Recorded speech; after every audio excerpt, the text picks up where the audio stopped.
You know, this is called putting your money where your mouth is. When I come and do these things and do them live, and then you don't know what you're going to get. You know, so they asked me to do the brain maps on some people that were having the bars done, and it's like, okay, that's good. You know, I'm open. I'm always pushing the envelope. I'm on the front of the curve that's on the front of the curve. We have to look back to see where the cutting edge is. All I can tell you is when I saw the results, my jaw dropped. I was so astounded. And you got to remember, I've been doing this for 16 years. I have seen brains of every kind and all different kinds of conditions.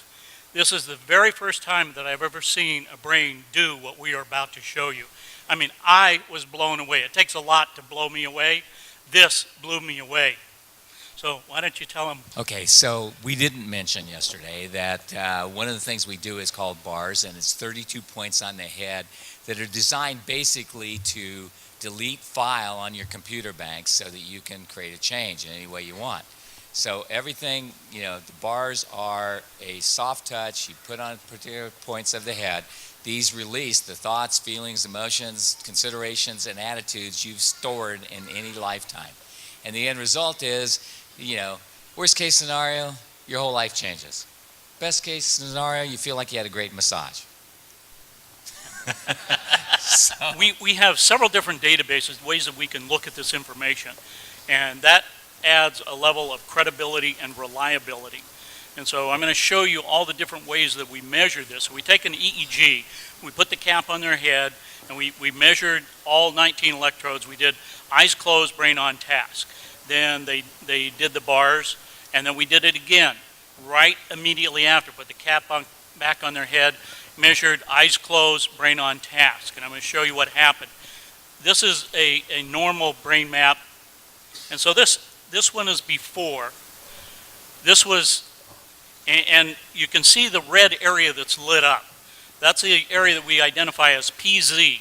And it's showing that it's, you know, roughly 3 standard deviations above what would be considered normal.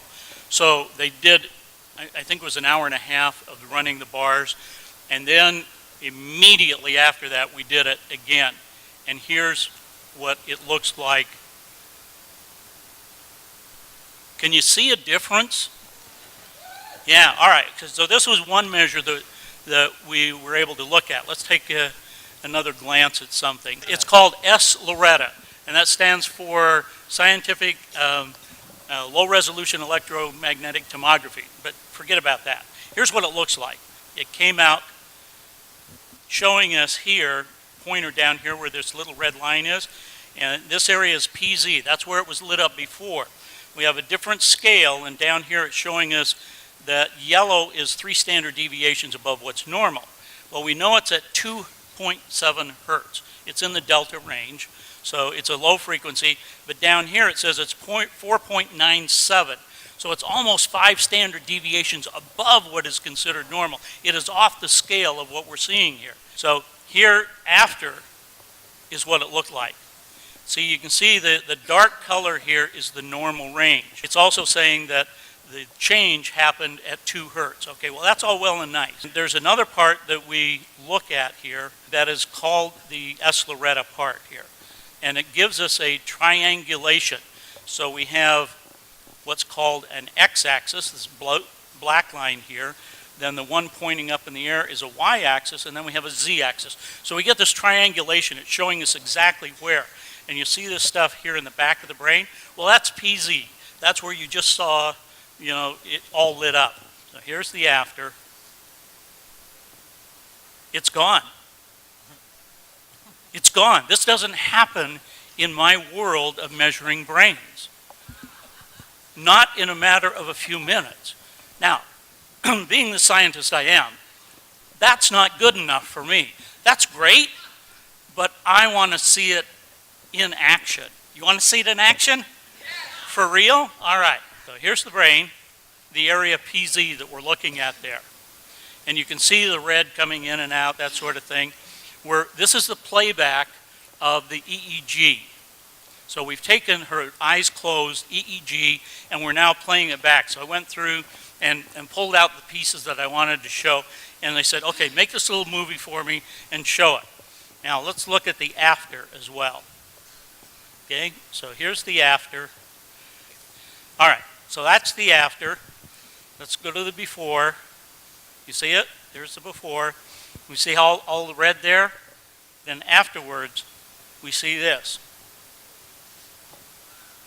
All right. Is blue good? Now, being the scientist that I am, What does the red mean, Jeff? the red means it's 4 standard deviations above what's considered normal. It's just very, very active. Okay, it means activity. Okay, got it. Right. Thank you. So we could get into what kind of activity. It's just very, very active, and it's dealing with focus, concentration, and attention. Okay? So this means the brain's doing this. Okay, that's a scientific term. Okay. Thank you. I like All that right. one. I like that term. All right, so being the scientist I am, that's not good enough for me. I want to see the whole picture, okay? You can see the little heads up here, and this one right here in delta. We're going to watch that as it plays through the sequence of events here. Additional things that are down here that we're looking at are coherence. Coherence is how the brain processes information. Okay, thank you. So there is a hypocoherence and a hypercoherence. The blue here indicates that we have a hypocoherence. So what we're seeing happen is the brain is just doing its normal thing. So the phase and the coherence is what allows that higher level of consciousness. So in measuring thousands of advanced meditators over the last couple of years and talking to them and looking at their brain maps, we've been able to determine that this relationship between phase and coherence is very important.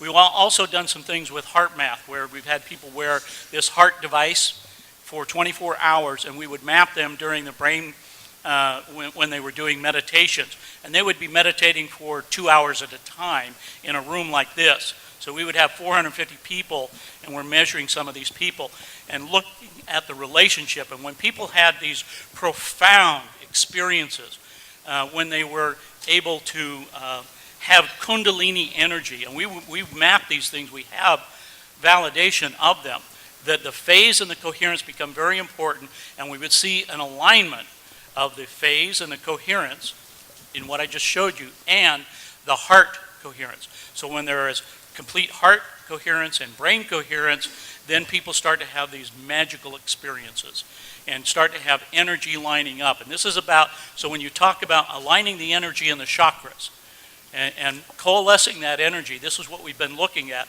And so what I'm seeing in this Barras situation is not only a complete physical alignment, but I'm talking about the alignment with the universe, because there's a part of the brain called the thalamus that regulates all of these frequencies. And the thalamus, at the top of the thalamus, is a thing called the thalamic gate. Now, at the thalamic gate, there are a set of what we call reticular cells.